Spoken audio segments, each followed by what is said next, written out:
Hey guys, welcome to my kitchen. My name is Cassandra if you're new here, and today I'm going to be showing you what you can do with $50 a week for groceries here in Yellowknife, Northwest Territories, Canada. This is my third video in this series, and what I'm doing is I'm also showing you how you can build a pantry.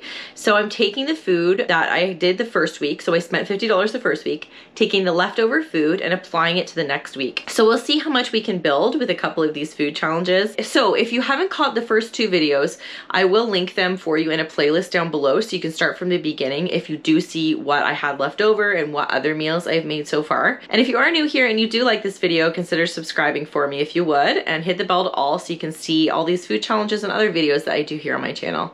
Don't forget to give it a thumbs up too if you like it. So let's go ahead and get started with it.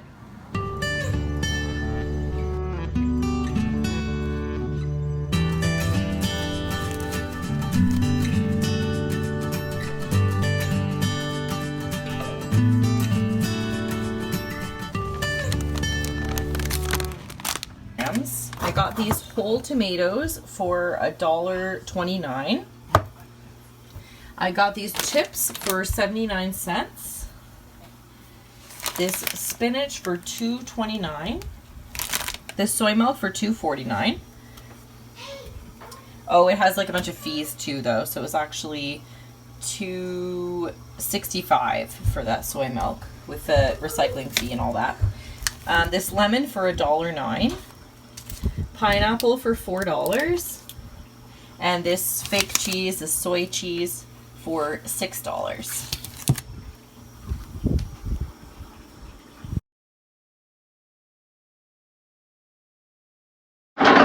So I'm just doing some of the prep work. I've got my loud bread machine going, and it's the same recipe I did for the last video, the bread maker bread machine recipe, so I won't bore you and repeat it. I'm about to cut up my pineapple, and then I'll get started on the tortillas. And the tortillas are a lot easier to make than people think. They're only a few ingredients, and they're fairly quick to make, so I'll show you guys how I do it.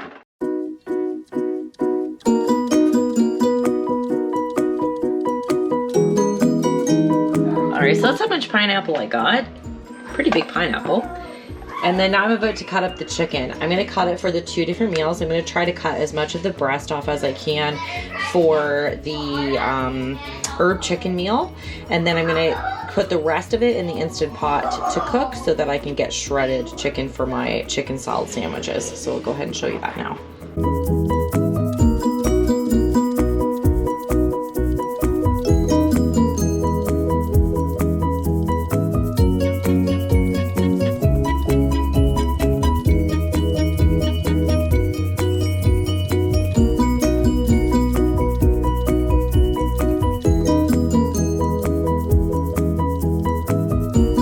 I did end up getting this much broth, so I'll actually use that for a recipe tomorrow. And then this is the amount of chicken I got. Alright, so I started to make the tortillas here. I'm doubling the recipe because I really like to do this to make it easier. I just freeze the remaining tortillas and they freeze really well. The recipe for one, it makes 8, so it should make you about 16. I make them as big as I can, really, like as big as will fit in my frying pan, so it does make a few less for me, but that's just how I like to do it. So I've started with 4 cups of flour in the bowl, and I've added 2 teaspoons of salt. I've also added half of a teaspoon of baking powder, and then normally you'd go ahead and whisk this all up. I forgot during this time, so I didn't actually whisk it up. It didn't matter that much. And then I've added a half of a cup of cold shortening that I just kept in the fridge until I was ready to use it. And there's a little measuring device right on the shortening in case you weren't aware of that. That's why I was kind of holding it up to the shortening. Now the recipe does say to chop it into little pieces and then cut it in, which might help to keep it colder longer maybe. I'm not really sure the point in that, but I don't feel like it makes enough of a difference to actually do it. So as you can see, I've got my pastry cutter. I'm just cutting in the shortening, and then I do it until it looks like a bit crumbly. That's what the recipe says. And then I'm going to go ahead and add some water. I add, I add 2/3 of a cup of water twice. What's that? A cup and a third, I guess it would be. There's my math for you. So you just add the water and then you mix it with a fork until it's like a shaggy dough. And it won't, until it's not too sticky. And then you can go ahead and form it into a ball here. As you can see, I've also had to add a bit more water to make the dough not so tough. and to combine all the flour into it. So you just sort of have to go by your judgment there. And then you take off each piece and you roll them into the little balls that you're going to be using. And then you cover it with I cover it with a dish towel, and you let it sit for half an hour before you go ahead and roll them out. Alice is just grating my cheese for me. Hi. Great. So this is how much cheese I got from grating the whole thing. A sandwich bag full is what I got, so that's good. And it freezes too, so if I don't use it all, which I can't imagine I will, then I can freeze it. So I've left my tortillas here covered for a half an hour, and now I'm gonna go ahead and roll them out and cook them. So I'm gonna turn the frying pan on to just medium here. Now, just one thing to note is that I keep them covered the whole time so that they don't dry out. So I just take one out at a time.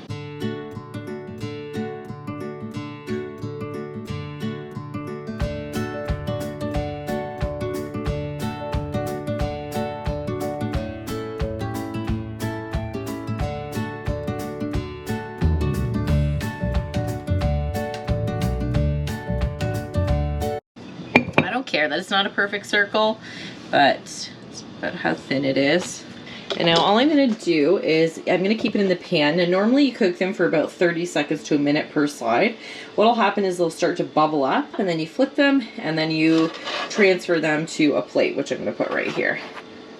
So just a few things I've learned while I've been making these tortillas over the years is if you leave them for more than half an hour, they get increasingly harder to roll out and drier. So I recommend doing it when you know you can come back right at a half an hour mark. And also, oh, these freeze really well, so I always double them at least, and so we will have leftovers from this challenge, but I'm gonna stick them in the freezer. So here it is, it's bubbling up here. So as you can see the little bubbles there, hopefully.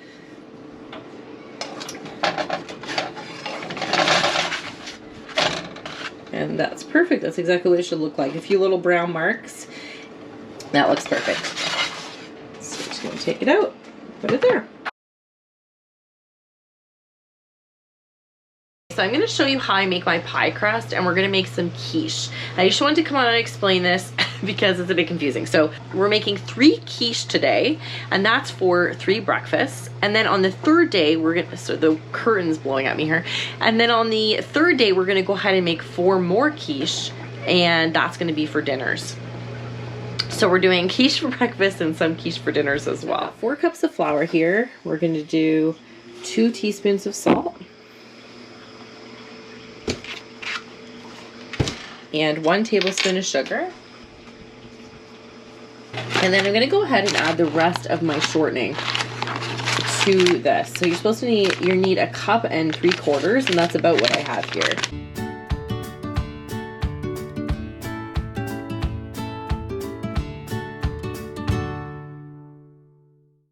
Okay, so I've got this all pastry cut. Now I've got some water here with some ice cubes. I just did 1/3 cup of water. It calls for half a cup, but I did 1/3 cup just so that I can allow the ice cubes to melt, and that'll make the extra water. And then I'm going to whisk my egg in there as well. So I should have used a bigger bowl because I made a mess, but these are the 2 I'm going to stick in the freezer. They're just a little bit smaller, so they'll make a couple of small whatever I do with them in the future. And then these are the 2 that I've got. I'll probably have some left over, so I'll just clump it into another bowl and stick it in the freezer, whatever I have left over. So I'm going to stick these in the fridge for about 10 minutes, and then I'll bring them out and roll them into my pie crust. While I'm waiting for those, I'm going to go ahead and grease my pan with our olive oil. Alright, so I've gone ahead and rolled out half of my dough here. So just saving that other half to roll that out next. I just didn't want to roll it out too many times. So I'm going to try to get 2 out of this. I'm not sure I'll be able to.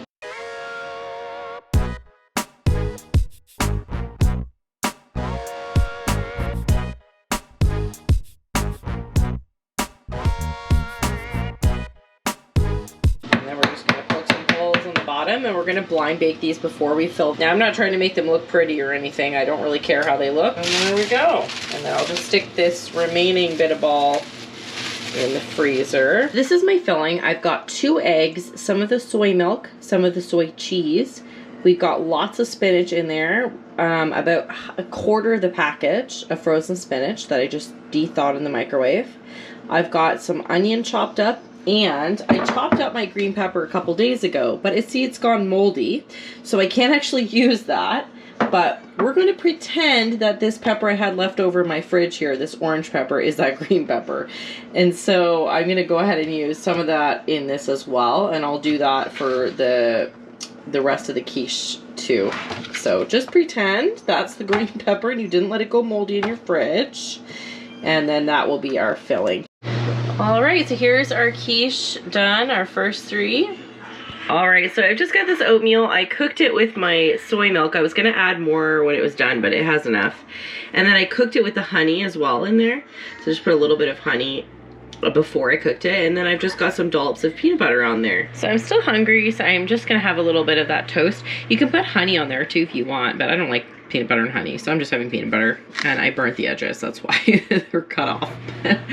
I'll probably do this a couple of days when I'm extra hungry because I will have a bit of bread left. So I'm loosely following this. I'm not doing the full 4 cups of chicken, so I'm just kind of eyeballing everything, but I've already cut the grapes up and put them in the chicken. Sorry, I'm having trouble with my voice. And then I've got this many left for just a snack. I've got some onion and some of the celery and some of the lemons cut as well. And I get to use this new juicer that I got from my FabFitFun box, and we'll try that out and see how it works. I'm going to add some of the mayonnaise and then the rest of the things I have here, like the salt. I'm not going to add the sour cream or the green onions. I just use regular onion. And I'm allergic to sour cream anyway, so I just use mayonnaise and then water it down a little bit. Especially with maybe a little more lemon juice. And of course, we're not putting it on croissants, we're putting it on the bread that I made yesterday. This is how it turned out, pretty well. It rose well and cooked well, so I'll be cutting that up and making a sandwich with this recipe. So I think I tried to reserve some for the quesadillas, but I think I'm gonna have not enough for the sandwiches because I've got 1 sandwich here, and then I think that will only do 1 more, and I thought it might do 3. So I'm gonna have to make it again using this chicken. But the only thing I did differently is I added a little bit of sugar, just because I don't like that mayonnaise as much as the one I normally buy. And I don't add any more salt because I think it's salty enough. But right, so we are making the herbed chicken and tomatoes with our chicken breast pieces that we pulled off the chicken. So first, I've got some water boiling here with some of my salt. I'm going to cook the pasta noodles that we have left over from last time. I'm not going to cook all of them, just about maybe 1.5 cups.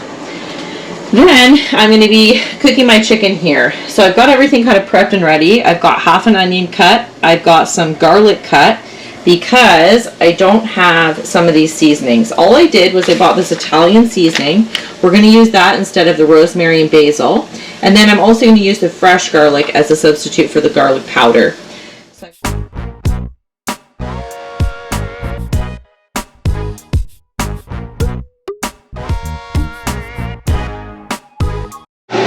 Okay, so the noodles are all cooked. I've got the chicken cooked and put aside here. Now I'm just softening up the onions before I add the broth and the tomatoes and this rest of the seasoning mix. So it's actually drained tomatoes. I'm pretty sure I forget to do that every single time. Alright, so I transferred this to a pot because as you can see I made a giant mess, but I added all this stuff in there, and now I'm going to bring it to a boil and let it simmer for 5 minutes. And then I'm going to go ahead and stir in my half and half, which is not half and half, it's the soy milk. I'm going to stir in a little bit of that with it to give it that creamy flavor. And then I'm going to mix it with my spaghetti and eat it. Okay, so here's the sauce pretty much done. It's going to simmer for just a little bit. I cut up the chicken and added it back in and added a bit of that soy milk. So it's going to do me for 4 servings for sure. There's definitely enough sauce. However, I think I'm going to have to cook a few more noodles. I think that's probably enough for maybe 3 servings. Probably more like 2 for me. So I'll definitely be cooking out more of those spaghetti noodles for our sauce here. So that's 1 serving. If you have Parmesan cheese or something to put on top, that would be really good too, if you're not allergic. And although Parmesan cheese doesn't really bug me, even though I'm lactose intolerant. But now, if you wanted to up your protein, we do have some of those beans left over, those white beans. You could definitely add those in, and that would up your protein for not getting maybe enough chicken in there.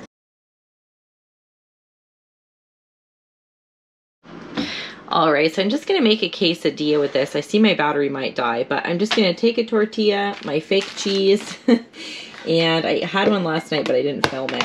And then half of this chicken, this is for 2, and then some of my pineapple, and also some barbecue sauce as well on the quesadilla.